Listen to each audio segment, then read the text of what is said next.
আজকের এই ভিডিওতে আমরা রায়মার্টিন প্রশ্নবিচিত্রা 2024 নবম শ্রেণীর বাংলা বিষয় যে তোমাদের দ্বিতীয় ইউনিট টেস্টের জন্য 28 নম্বর পেজে তোমাদের 6 নম্বর স্কুল রয়েছে। এই প্রশ্নপত্রের এমসিকিউ এবং এসএকিউ অর্থাৎ একের এবং দুইয়ের দাগের প্রশ্নের উত্তর নিয়ে আজকের এই ভিডিওতে আলোচনা করব। তো একের দাগের প্রশ্ন কি বলছে দেখো, সঠিক উত্তরটি বেছে নিয়ে লেখো।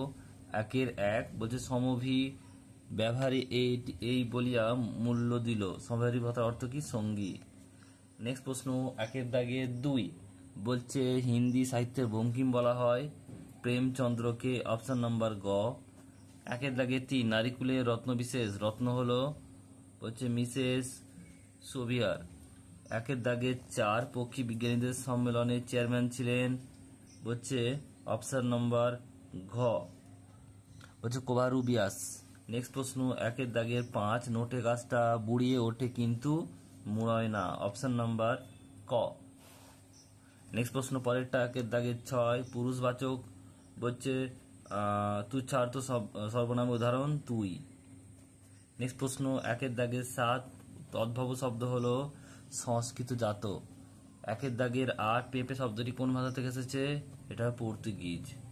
নেক্সট প্রশ্ন রয়েছে দেখো দুয়ের দাগের একেরটা সর্বোপরি তোমার ধমনীতে প্রবাহিত উদ্দিষ্ট ব্যক্তির ধমনীতে কি প্রবাহিত?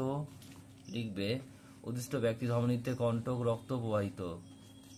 নেক্সট প্রশ্ন পরেরটা বলছে দুয়ের দাগের দুয়েরটা বাংলার সন্ধ্যায় কবি শান্ত অনুগত বলেছেন কেন? উত্তর লিখবে যে বঙ্গ প্রকৃতির বুকে সন্ধ্যাকে নিঃশব্দে নেমে আসতে দেখে কবিতাকে শান্ত অনুগত বলেছেন।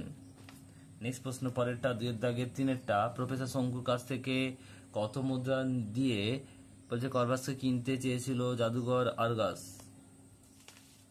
10,000 বলছে স্ক্রুড অর্থাৎ 15,000 টাকা দিয়ে কিনতে চেয়েছিলেন। নেক্সট প্রশ্ন রয়েছে পর বলছে দুয়ের দাগের চারেরটা বলছে বলছে পোড়ার মুখ কাপড়ে মেনছে কাকে কথা বলা হয়েছে? উত্তর লিখবে যে কাপড় ব্যবসায়ী পদ্মলোচন সাহাকে এ কথা বলা হয়েছে। এটা সাহা হবে, সাহাকে বলা হয়েছে। নেক্সট প্রশ্ন পরেরটা বলছে দেখো চিনি ও রিক্সা শব্দের উৎস কি? চিনি ও রিক্সা। উত্তরটা লিখবে চিনি হচ্ছে চীনা আর রিক্সা হচ্ছে জাপানি শব্দ। এবার দাগের ছয়টা বলছে অর্ধ তৎসম শব্দ কাকে বলে? উত্তরটা লিখবে দেখে নাও যেসব শব্দ সংস্কৃত থেকে সরাসরি বাংলায় এলেও বাঙালির উচ্চারণ প্রভাবে অল্প বিস্তর বিকৃত বা রূপান্তরিত হয়েছে সেগুলি অর্ধ তৎসম শব্দ বলা হয়। নেক্সট প্রশ্ন 2007 বলছে প্রকৃতি অনুসারে বিশেষণের শ্রেণী বিভাগ করো। বিশেষণ হচ্ছে প্রধানত তিন প্রকার, নাম বিশেষণ, তারপর হচ্ছে বিশেষণের বিশেষণ আর হচ্ছে ক্রিয়া বিশেষণ।